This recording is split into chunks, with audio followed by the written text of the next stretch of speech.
ప్రస్తుతం మనతో పాటు ఫోన్ లైన్లో విశ్రాంత సైనిక అధికారి కాళిదాస్ గారు ఉన్నారు. ఆయనతో మాట్లాడదాం. కాళిదాస్ గారు నమస్తే అండి.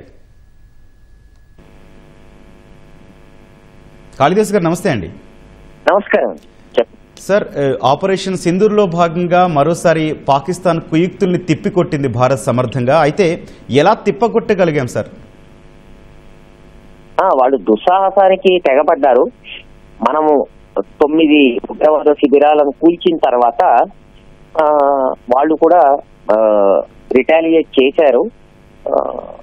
వాటిని అటు జమ్మూ కాశ్మీర్ లో జమ్మూ నుంచి మొదలయ్యి రాజస్థాన్ లో జైసల్మేర్ వరకు కూడా వాళ్ళ డ్రోన్స్ మిజైల్స్ తో అటాక్ చేశారు. కానీ మన ఎయిర్ డిఫెన్స్ వ్యవస్థ అంటే వాళ్ళని ముందుగానే గుర్తించి వాళ్ళు ప్రయోగిస్తున్నటువంటి డ్రోన్స్ మిజైల్స్ ని ముందుగానే గుర్తించి మన వ్యవస్థతో S-400 అండ్ ఇతర సపోర్టింగ్ ఆకాశ్ వంటి ప్రొటెక్షన్స్ తో వాటిని ముందుగానే మన రాడార్ వ్యవస్థతో గుర్తించి వాటిని కూల్ చేశాము. వాళ్ళు ఎటువంటి దాడి అంటే వాళ్ళు ఇంటెన్షన్ గా ఏదైతే లక్ష్యాలని ఛేదించాలని అనుకున్నారో వాళ్ళ డ్రోన్స్ మిజైల్స్ అన్ని నిర్వీర్యమయ్యాయి. రక్షణ శాఖ తెలిపిన ప్రకారము 9 మిజైల్స్ ని అడ్డుకున్నాము. చాలా వరకు డ్రోన్స్, ముఖ్యంగా చైనా సప్లై డ్రోన్స్ అండి ఇవి, మన ఎయిర్ డిఫెన్స్ ముందు మన ఆయుధ వ్యవస్థ ముందు అవి తేలిపోయాయి. సో చాలా అవలీలగా చేసేసాము. అంటే దీని అర్థం మనం 24 గంటలు అప్రమత్తతో ఉన్నామన్న విషయం వాళ్ళకి అర్థమైంది. మన ఆయుధ సంపత్తి సాంకేతిక పరంగా చాలా ముందు ఉన్నదన్న సంగతి వాళ్ళకి అర్థమైంది. ఏం చేయలేక వాళ్ళు అటెంప్ట్ చేశారు. అయితే ఇక్కడ ఏమిటంటే మనం అంటే ఉగ్రవాద శిబిరాలను ధ్వంసం చేశాము. వాళ్ళు మిలిటరీ అండ్ పౌరులు, సామాన్య పౌరులు, సామాన్య నగరాల మీద అటెంప్ట్ చేశారు. ముఖ్యంగా ఆర్మీ కంటోన్మెంట్స్ ఉన్న ఏరియాలో వాళ్ళు ఒక ప్రయత్నం చేశారు. వాళ్ళ తరఫు నుంచి కూడా రిటాలియేషన్ ఉంటుంది అని చెప్పి దీనికి తగిన జవాబు మనం ఇచ్చాము. మనకి ఎటువంటి నష్టము వాటిల్లో లేదని ప్రభుత్వ వర్గాలు తెలిపాయి. సార్, కాళిదాస్ గారు, F-16 ని మనం ధ్వంసం చేయడం కావచ్చు, లేకపోతే ఆత్మాహుతి డ్రోన్లు కావచ్చు, పాకిస్తాన్ ప్రయోగించిన ఏ మిజైల్ని కూడా మనం చిత్తుగా పడగొట్టిన సందర్భం. అయితే దీన్ని బట్టి మన వ్యవస్థ ఎంత పటిష్టంగా ఉందని చెప్పొచ్చండి? చాలా పటిష్టంగా ఉందండి. ఎందుకంటే ఎప్పుడైతే డ్రోన్స్ గుర్తించి కొట్టడం అన్నది సాంకేతిక పరంగా గొప్ప ఛాలెంజ్ అండి. ఎందుకంటే రాడార్ వ్యవస్థలో తక్కువ ఎత్తులో నిశ్శబ్దంగా ఎగిరి రాడార్ క్రాస్ సెక్షన్ అంటారు. డ్రోన్స్ చాలా చిన్నగా ఉంటాయి. వాటిని రాడార్ వేవ్స్ పికప్ చేయటం సామాన్యంగా కష్టం. వాటి రాడార్ క్రాస్ సెక్షన్ ఆ రాడార్ సిగ్నేచర్ చాలా తక్కువగా ఉంటుంది. అయినా సరే ప్రతి డ్రోన్ ని మనం గుర్తించగలిగాము. ఇది ఫస్ట్ పాయింట్. మిజైల్ కి వస్తే అది విపరీతమైన స్పీడ్ తో వస్తాయి మిజైల్స్. అయితే వీళ్ళు ఎటువంటి మిజైల్ ఉపయోగించారు, ఎలాస్టిక్ మిజైలా లేక క్రూజ్ మిజైలా, ఈ టెక్నికల్ అంశాలు తెలియవు. మన మిజైల్స్ వాళ్ళ మిజైల్స్ మనం కొట్టేశామని చెప్పారు. అంటే రెండు ఒక డిఫరెంట్ టెక్నాలజీ. ఎలాస్టిక్ మిజైల్స్ లేదా క్రూజ్ మిజైల్స్ అన్నది ఒక టైప్ ఆఫ్ టెక్నాలజీ, డ్రోన్స్ అన్నది ఇంకొక టైప్ ఆఫ్ టెక్నాలజీ. వాళ్ళు ఏకకాలంలో రెండింటిని ప్రయోగించారు. అంటే వాళ్ళ దగ్గర ఉన్న వ్యవస్థ అది. At the same time fighter విమానాలతో కూడా చొరబడటానికి రాజస్థాన్ ఇంటర్నేషనల్ బార్డర్ లో ట్రై చేశారు. 2 AF-17, ఒక పాక్ F-16 కూడా నాశనం అయ్యాయి. ఇది కూడా కాకుండా వాళ్ళ దగ్గర ఉన్నటువంటి అత్యాధునికమైనటువంటి ఎవాక్స్ అంటారండి, air born warning and control system అంటారు. వాటిని కూడా నాశనం చేశామని చెప్పి వార్తలు వస్తున్నాయి. అంటే వాళ్ళ దగ్గర ఉన్నవి వాళ్ళు ప్రయోగించి చూస్తున్నారు. కానీ ఈ రోజు ఈ క్షణం వరకు వారు ఏది ప్రయోగించిన మిజైల్స్ కానీ డ్రోన్స్ కానీ చాలా విజయవంతంగా అడ్డుకున్నాము.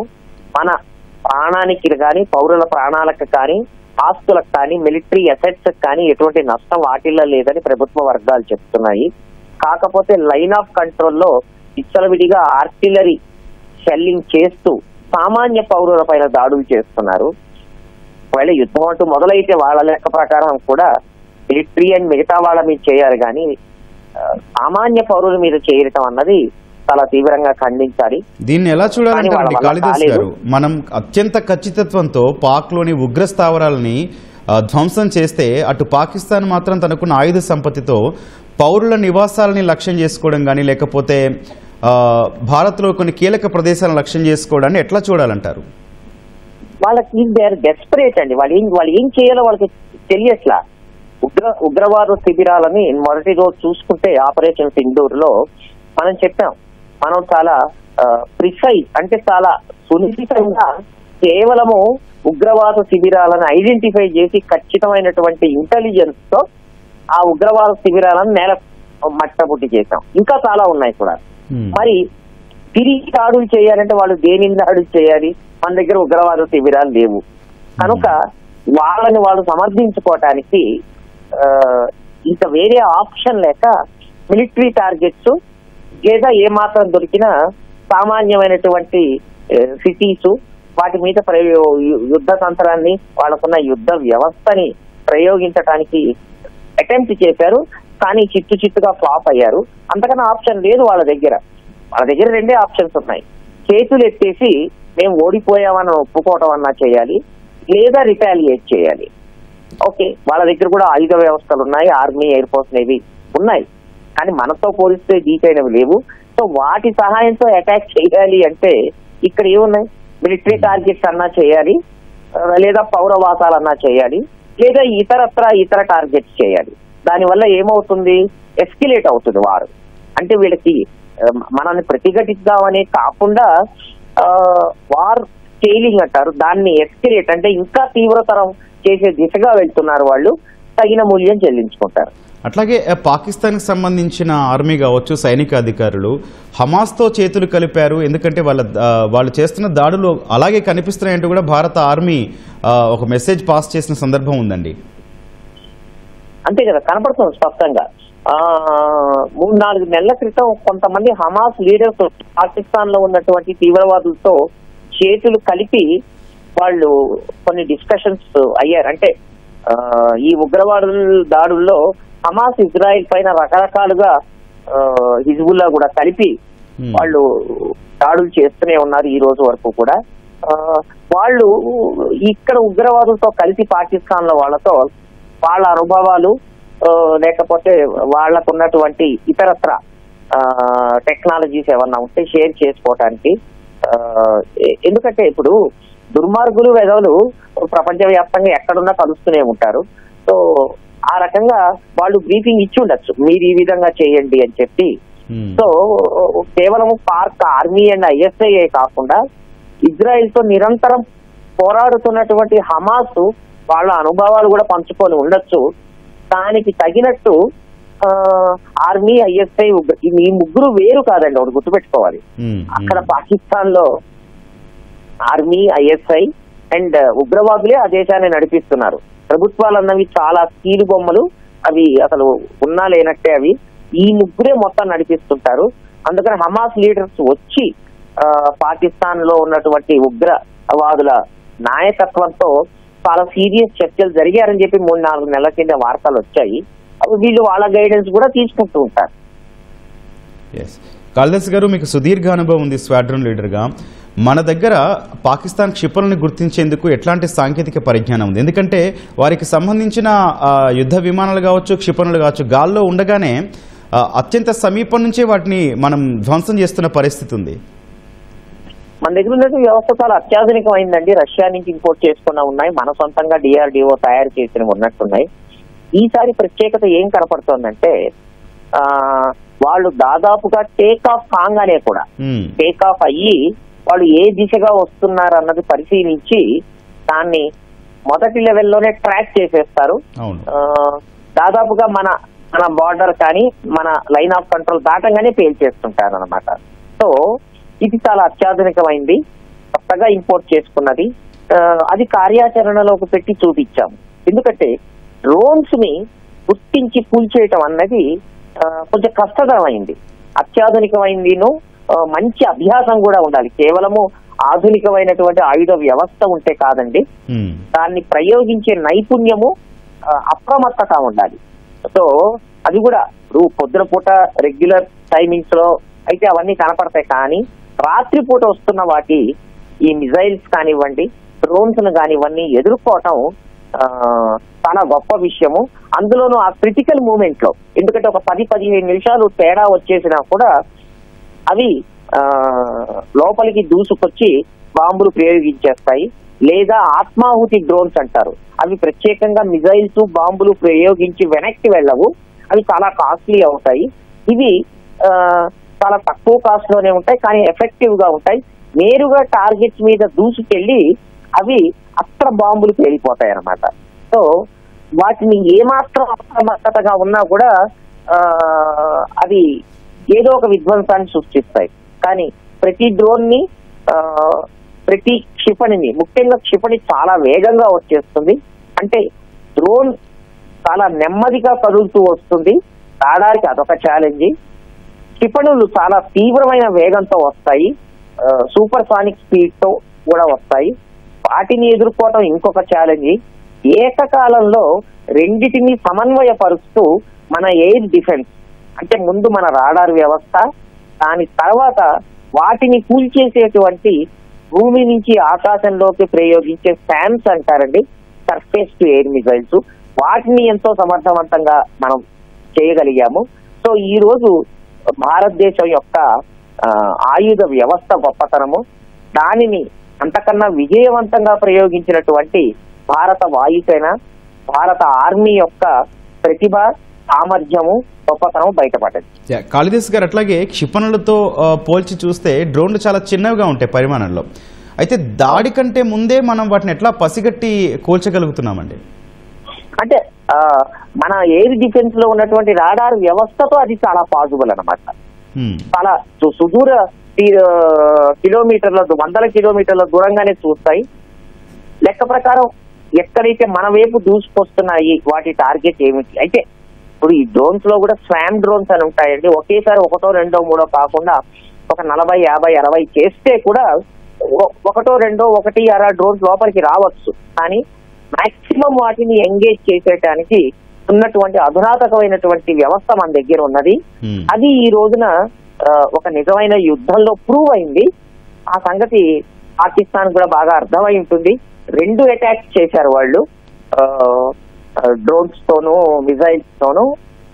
నిన్నేమో జమ్మూ కాశ్మీర్ లో మొదలయ్యి జైసల్మేర్ వరకు అటెంప్ట్ చేశారు. ఆ తర్వాత మనం లాహోర్ అండ్ సయాల్కోట్ ఎయిర్ డిఫెన్స్ వ్యవస్థని, వాళ్ళ ఎయిర్ డిఫెన్స్ వ్యవస్థను నాశనం చేశాము. అంటే ఈ రోజు ఈ క్షణాన వాళ్ళ ఎయిర్ డిఫెన్స్ వ్యవస్థ మన ముందు తేలిపోయింది. వాళ్ళు అటాక్ చేసిన దాని మీద మన ఎయిర్ డిఫెన్స్ వ్యవస్థ చాలా గొప్పగా పై చేయి సాధించింది. సో ఇది యాజ్ ఆన్ టుడే సిచ్యువేషన్. అట్లాగే అండి, ఇప్పటివరకు కేవలం వాయుసేన సన్నద్ధత మాత్రమే మనం చూసాం, వాయుసేన విజయం మాత్రమే చూసాం. ఇంకా పూర్తి స్థాయిలో నావికాదళం రంగంలోకి దిగలేదు. అయితే దీని వెనక మన వాళ్ళ వ్యూహం ఏమై ఉంటుందని, ఎందుకంటే కరాచీ పోర్టును స్వాధీనం చేసుకుంటారు, లేకపోతే దాని మీద దాడి చేస్తారు అనే వార్తలు కూడా వస్తున్నాయి కదా. రకరకాలు ఉంటాయండి. ఇప్పుడు దేనికైనా ఒక ఆబ్జెక్టివ్ ఉంటుంది, మనం ఎలా ప్రోగ్రెస్ కావాలి అన్నది. ఒక్కొక్క యాక్షన్ మన తరఫు నుంచి అవుతున్న కొద్దీ వాళ్ళ తరఫు నుంచి కూడా అవుతుంది. ఈ రోజు వాళ్ళు మిలిటరీ అండ్ పౌర నివాసాలను పైన దాడి చేయడానికి ప్రయత్నించారు. మనం మొన్నటి వరకు కేవలము ఉగ్రవాద శిబిరాల మీద మాత్రమే అటెంప్ట్ చేశాము. కానీ వాళ్ళు ఈ ప్రస్తుత ఉద్రిక్త వాతావరణాన్ని వేరే దిశలోకి తీసుకువెళ్లి పరిపూర్ణమైన యుద్ధంగా మార్చడానికి దుస్సాహసం చేశారు. దానికి తగినట్టు త్రివిధ దళాలు చాలా సన్నద్ధతలు ఉన్నాయి. భారత నాయకత్వం ఏదైతే అనుకుంటుందో దానికి తగినట్టు మిలిటరీ స్పందిస్తుంది. ఒక్కొక్క ఆబ్జెక్టివ్ ఉంటుంది, ఎక్కడ హడావిడి పడాల్సిన అవసరం ఉండదండి. ఏ రోజున మనము ఎట్లా సాధించాము అన్నది ఎప్పటికప్పుడు భారత వర్గాలు తగిన బ్రీఫింగ్ ఇస్తున్నాయి. అయితే మీడియాలో కానివ్వండి, ఇతర ప్రజలు ఉత్సుకతతో ఎక్కువ ఉంటారు, వాటి హడావిడి ఎక్కువ ఉంటుంది.